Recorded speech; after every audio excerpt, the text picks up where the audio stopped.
Timeliner creates 4D simulations, a simulation that includes time of the construction of 3D models, by attaching items in the model to tasks with a start and end date.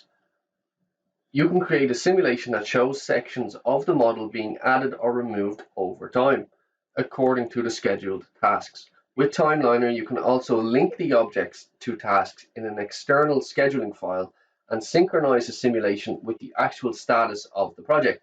Actual and planned dates can be associated with the tasks, simulating actual against planned schedules.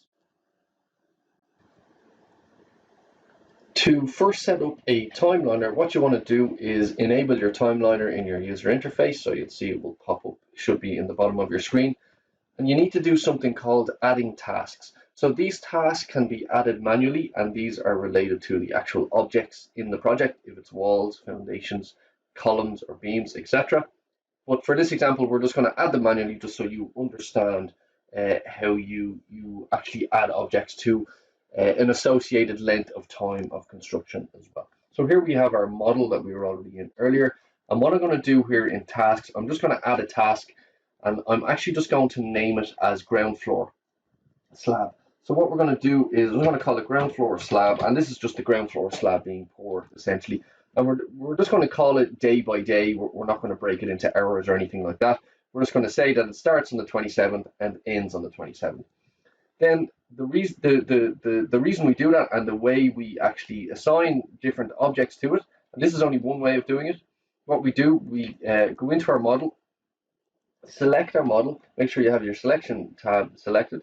I'm just going to select the ground floor, right click on that, right click on the task, and just attach current selection. So now that floor slab is now attached to this planned start date and this planned end date. Now the second thing we're going to do, we're going to add a second task. And what we're going to do, we're going to rename this, and we're just going to call this ground floor walls. And we're going to keep this very simple for now. I'm not going to get too complicated, just to explain the principle of it. And what I'm actually going to do, I'm going to delete the third one, ground floor. And what I'm going to do, I'm just going to select some of these walls that are at the ground floor essentially. So all I'm doing here is just left clicking on my mouse and using my control key. Now I can select category by walls. That is one way of doing it. But it's good to understand how these get added as well. So all I'm doing is just adding those. I'll leave out the curtain wall for the moment just to keep it simple. And that is now right click on ground floor walls and attach current selection. So again, attach current selection, go into plan start date. We'll say it starts on the 28th and ends on the 28th. A very fast form of construction we're working with here. Now we're going to add another task, a third task, and we're just going to call this, first floor slab, and we're going to add the first floor slab. So first floor slab, excuse my typo, first floor slab, and we're going to do exactly what we already done. And I've actually hidden the curtain wall here. How you hide something is you click it and just go hide. So I've just hidden those items. They're still there, they're just hidden. Selecting that slab, just attach current selection, and now we're going to do the same for first floor walls. So another task we have, I'm just going to assign my date, and we're just going to make it chronological in terms of day after the other, just for the purpose of this simulation. But obviously you can understand that there's crossover tasks and tasks that take a lot longer than a day as well. So what we're going to do is just going to call it first walls. We'll just call it first walls. And all I'm going to do is again select that. Oh, they're all on the same category or same model element from your Revit model, and that obviously it is divided by walls within our Revit model. Only at the ground floor it goes from ground floor to first floor, but up here we've actually modeled it in Revit from first floor up to second floor or up to roof. So for the purpose of this, we will show it this way. But that's why it's important to see how you actually model in Revit. Then translates into maybe how you create your Revit or your Navisworks timeliner from that Revit model as well. So now we're going to right click on first walls, and we're just going to attach current selection. Now what we're going to do, we're just going to go into our simulate tab, and our simulate tab, this is where we essentially press play and it will show the building being constructed. So a couple of settings just to make sure they're enabled. Interval of the simulation will be 1 day, so it will change by 1 day, and the whole video or simulation will be 10 seconds long. So we'll see how that plays out. Excuse the pun. So our model is actually hidden. And the reason it is hidden just because some of our settings have not yet been enabled. And the way you go in and change your settings, oh yes, just to explain, you need to make sure that the task type is set to either construct, demolish, or temporary, and these are all construction tasks. So this is just how we've categorized them: construct, construct, and construct. And I've set the first floor walls to occur on the 30th of the month as well. So we've got 4 days in a row where they're all run. So if I just go back into my simulate tab, and again, just go into my settings. So it's going to interval by a day, and we've got 4 days. So every day lasts 2.5 seconds, if you think of it that way. You can change this to 30 seconds or an hour, or however long you want it. Just for the purpose of this demonstration, we'll just leave it at that for now. It increments by a day, and we only want it to be 10 seconds long. And the particular dates that we want to see are only the planned dates. We won't go into any of the other details for now. So I'm just going to hit play on that.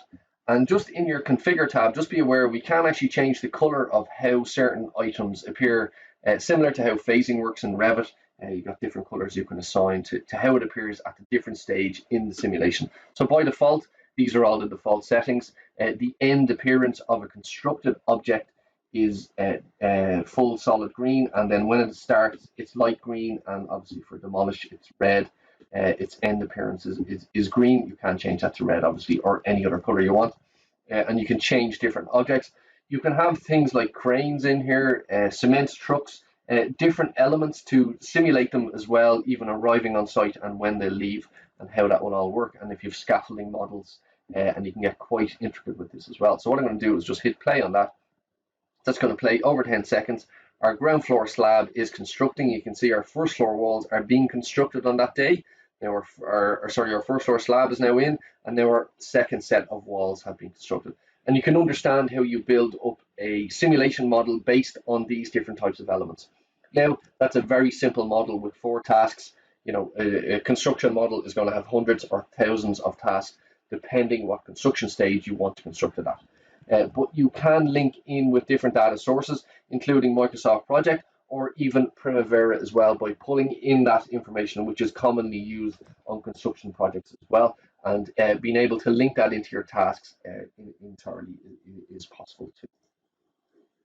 You can also automate the adding of tasks as well. So just go to auto add tasks. You'll see it here just beside add task, insert task, or auto add tasks. For every topmost layer, you can add every topmost item from the model, and it will automatically give it a date. Now, these mightn't be accurate necessarily in terms of the actual construction project, but it will actually give them a date as well. So it's added in walls to be constructed at different times, floors, roofs, doors, windows, and broken those down into essentially your categories. And then we can again go into our simulate tab, just hit play on that, and you can see all of that other information will come in, which has been not selected in the first selections. So we can see we've got windows and different elements, and we're going to have internal columns, etc., etc., coming into that as well. So if we had more items in the model itself, you would in fact obviously have more automated creative tasks. But that's one way of creating, is by automating your every upmost item, or you can create something called sets. So you might have all of your furniture on one set, or all of your light fittings on one set, you know, for your second fix electrical fit out, and so on and so forth. All of your partitions or all of your stud work, all of your fireproofing, etc., can also be added into this timeline.